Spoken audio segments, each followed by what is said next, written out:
He still doesn't know what I took from him. Or maybe he does, and that's why he hasn't tried to find me. I didn't just walk away, I took everything he thought I couldn't live without. And the worst part? I don't feel guilty. Not even a little.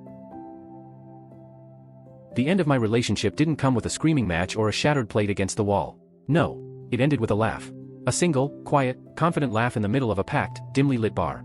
My girlfriend Jenna was in her element that night, standing in the center of her friend group like a spotlight had been built just for her. These women lived like every day was a bottomless mimosa brunch, and Jenna was their queen bee. I stood at the edge of the group, half listening, nursing a beer, playing the role I'd learned too well, the calm, steady, background boyfriend. They were gossiping about some couple who had just broken up. Apparently, the guy had taken it hard, crying, begging, spiraling. Jenna's friend made a snide comment about how pathetic it was.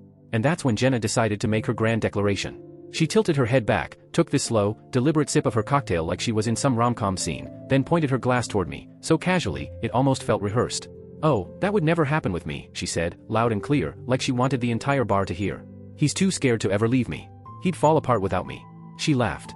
Not the kind of laugh you share with someone, but the kind that slices through you. Her friends joined in, nodding like she'd just read them a universal truth. When their eyes flicked toward me, it wasn't with cruelty.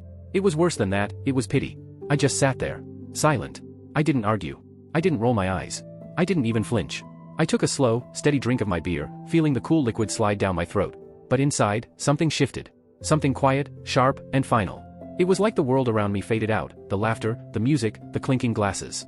And what was left was this crystal clear moment, like standing in the aftermath of a car crash when everything suddenly goes still. She didn't just think I depended on her, she relied on that belief. My quiet nature, my simple lifestyle, my lack of loud, chaotic energy, she'd mistaken all of it for weakness. She thought she was my sun, and I was some tiny planet spinning helplessly in her orbit. The truth? She'd built her entire sense of control on that illusion. For 2 years, I'd built my world around her schedule, her parties, her comfort zone.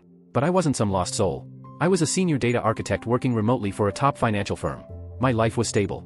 I liked quiet mornings, good coffee, deep talks, not because I couldn't handle the world, but because I preferred to choose mine carefully. She mistook that choice for dependence. That night, as her words echoed in my head, they didn't break me. They unlocked me. She'd unknowingly signed the death certificate of our relationship with that smug little laugh. And if there's one thing about me, I solve problems.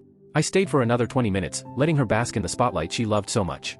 Then I leaned over, pressed a soft kiss on her cheek, and told her, "I'm heading home. I'm tired."